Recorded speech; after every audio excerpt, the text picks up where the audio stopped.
And we were all shocked. Over the period of the 40-45 minutes of the lunchtime, he had close to 4 drinks. And I flagged one of the flight attendant and I said that, listen, I think he had uh, quite a few, and just keep an eye. My complaint was how the thing was handled. I had written a 2-page complaint which went nowhere. Air India की New York Delhi flight में हुए urine कांड ने social media पर काफी तूल पकड़ ली है, जिसके बाद आरोपी शंकर मिश्रा को 14 दिन की न्यायिक हिरासत में भेज दिया गया। लेकिन अब इस केस में एक चौंकाने वाली बात सामने आई है। शंकर मिश्रा के को पैसेंजर ने न्यूज एजेंसी एएनआई से बात करते हुए फ्लाइट में क्या क्या हुआ इसकी पूरी जानकारी दी है। इस को पैसेंजर ने ना सिर्फ आरोपी शंकर मिश्रा की हरकतों की पोल खोली है, बल्कि साथ ही एयर इंडिया के क्रू पर भी नेग्लिजेंस का आरोप लगाया है। तो चलिए बताते हैं आपको कि एयर इंडिया की फ्लाइट में उस दिन क्या क्या हुआ, कैसे शंकर मिश्रा ने उस महिला पर यूरिन कर दिया और कैसे एयर इंडिया के क्रू को शंकर मिश्रा की जानकारी देने के बाद भी कोई ठोस कदम नहीं उठाया गया, और फिर कैसे बुजुर्ग महिला के नई सीट पर बैठने की रिक्वेस्ट को भी अनदेखा किया गया और उन्हें गंदी सीट पर ही बैठाए रखा गया।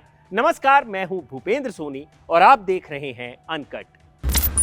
न्यूज एजेंसी एएनआई से बात करते हुए फ्लाइट में मौजूद डॉक्टर सुगत भट्टाचार्य ने बताया कि खाने के वक्त आरोपी शंकर मिश्रा नशे में धुत था। मिश्रा ने 4 बार ड्रिंक्स ली थी और फिर वो उनसे एक ही सवाल कई बार पूछ रहा था। उन्होंने बताया कि वो सीट नंबर 8A पर बैठे थे और मिश्रा की सीट 8C थी। डॉक्टर सुगत ने अपना लंच खत्म करते हुए फ्लाइट अटेंडेंट को भी कहा था कि वो काफी पी चुका है, इसलिए मिश्रा पर नजर रखें।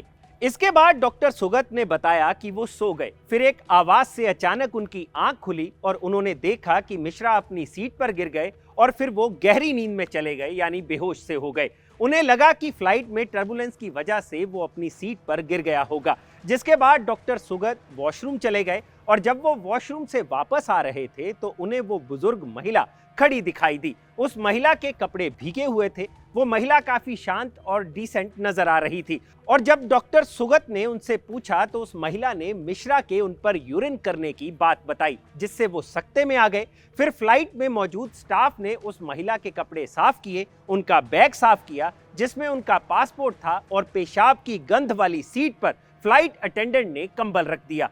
लेकिन इस घटना के बाद जब डॉक्टर सुगत ने एक सीनियर फ्लाइट स्टूअर्ड से उस महिला को फर्स्ट क्लास में बैठाने की गुजारिश की जो बिल्कुल खाली थी, तो उस फ्लाइट स्टूअर्ड ने ऐसा करने से मना कर दिया और कहा कि इसके लिए उसे फ्लाइट के कैप्टन से परमिशन लेनी होगी। लेकिन डॉक्टर सुगत के मुताबिक उस वक्त फ्लाइट कैप्टन रेस्ट कर रहा था, क्योंकि उसने अपने फ्लाइट के घंटे शायद पूरे कर लिए होंगे।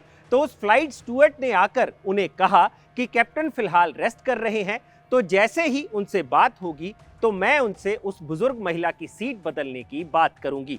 डॉक्टर सुगत आगे कहते हैं कि वो मिश्रा द्वारा की गई हरकत की निंदा तो करते ही हैं, लेकिन उनकी शिकायत इस बारे में भी थी कि चीजें कैसे हैंडल की गई। उन्होंने बताया कि उन्होंने इस घटना की कंप्लेंट भी की थी, जिसके लिए उन्होंने जर्नल लेजर बुक मांगी, लेकिन उन्हें बताया गया कि उनके पास वो बुक नहीं है। जिसके बाद उन्होंने एक पेपर पर कंप्लेंट लिखी जिस पर कोई एक्शन नहीं लिया गया।